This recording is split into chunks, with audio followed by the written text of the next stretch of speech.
Podcasting from the Dumbo section of Brooklyn, New York. This is the Brooklyn Baritone Podcast.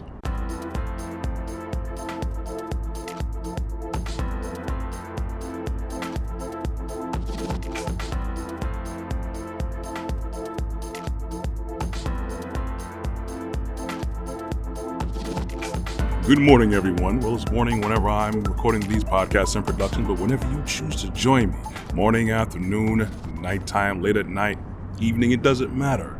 I always appreciate the likes, the looks, the listens, and of course, I would appreciate you hitting that subscribe and notification bell on my YouTube channel, Brooklyn Baritone. Of course, do that with no pressure at all, but I would like the algorithm to swing in my direction in my favor.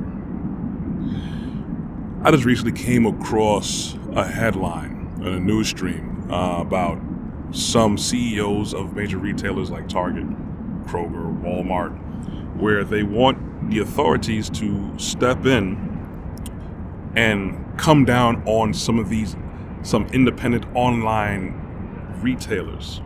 Now, the reason up front that they want this to happen is because a good amount of goods from their stores for months now, if not since last year, have been pilfered. There's been a lot of issues and stories and coverage about, I know in California and I know in New York here, a lot of people have been running through a lot of these stores and just smash and grab, straight up shoplifting, and the employees of these stores, they have to stand by and look because they're basically, the criminals are allowed to do this.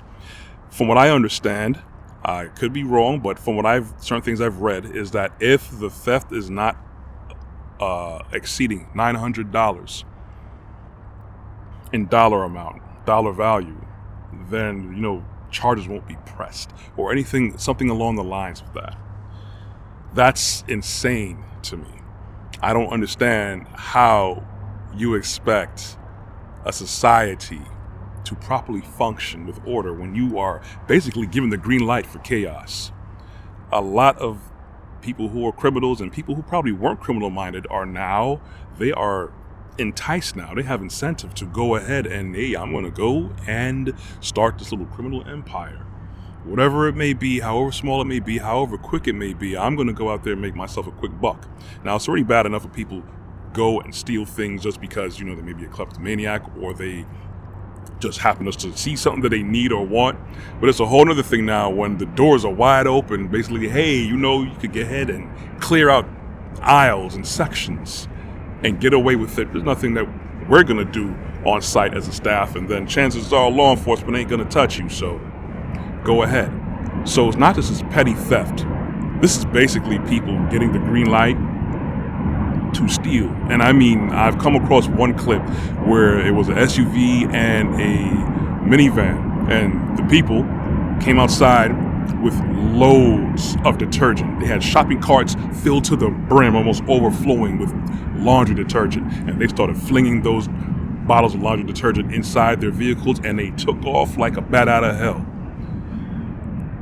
Now, what that's honestly doing, since it's been happening in I think in way bigger amounts than many people actually understand, that it's signaling to people to stock up, not because they want their people to be good. No, because when things get rough, and things have been getting rough, especially with the supply chain shortage and the truckers restricting supplies to many of these stores, which of course is by design as well, these people are going to go turn around and flip it, either on the street, or they're going to go on like Facebook Market or Craigslist or any other online platform, or even open up their own website where one of these bottles of detergent, for example, were probably like $20. They're probably going to upmarket $60, $80, or $100 when people are really desperate.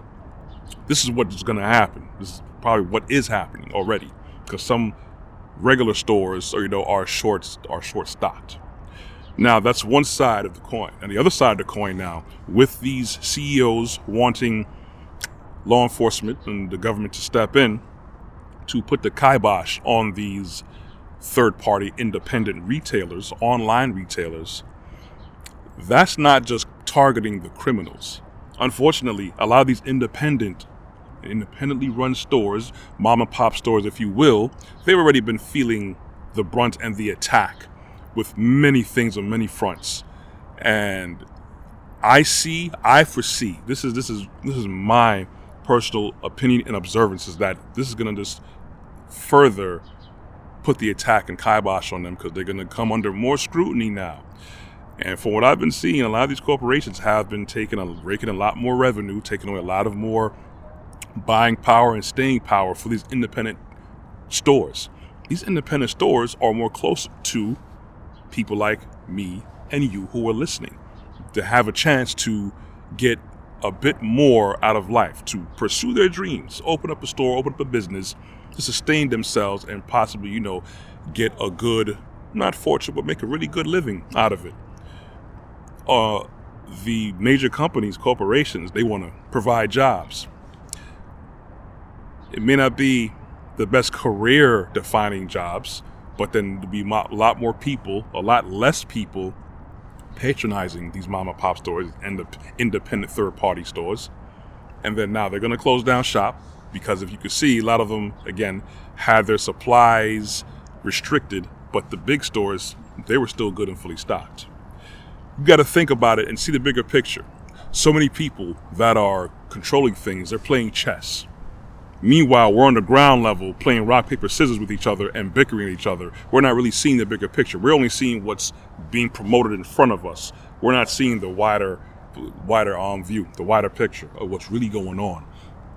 And of course, it brings me to not being able to trust man. It's like you have to have scrutiny, especially when you see whatever things are being allowed to happen, when certain things are promoted to us all the time. Unfortunately, there's an ulterior motive, because just because certain things are allowed to happen, to say something is legal doesn't mean it's ethical, doesn't mean it's righteous. Unfortunately, just like my last podcast I just did, Show Me the Money, always follow the money. When it comes down to it, when logic goes out the window, when ethics go out the window, you have to now think, what is the motivating factor of why people allow things to happen? There's always going to be money. Fortunately, the law of Elohim doesn't involve money, it's not constrained to money. You could have money, but then you have to have righteousness, you have to have purity, you have to have all these good things in your heart for your fellow man. Anyways, that's all I want to talk about. If you want to see more of my content, you could go to my website at www.brooklynbaritone.com. You could also go to my YouTube channel, Brooklyn Baritone. I'm also on LinkedIn under Corey Ashley. I'm also on Instagram and on Facebook. You could find the audio versions of these podcasts on Google Podcasts, iTunes Podcast, and Amazon Music under Podcast. I also air 4 times a week on local Brooklyn cable television, Tuesdays and Thursdays, 12 a.m. and 2 p.m. on Verizon, Optimum, RCN, and Spectrum. Thank you guys for watching and listening. I want you guys to be blessed. Walk good. You will hear from me next week. Anyways, I'm out.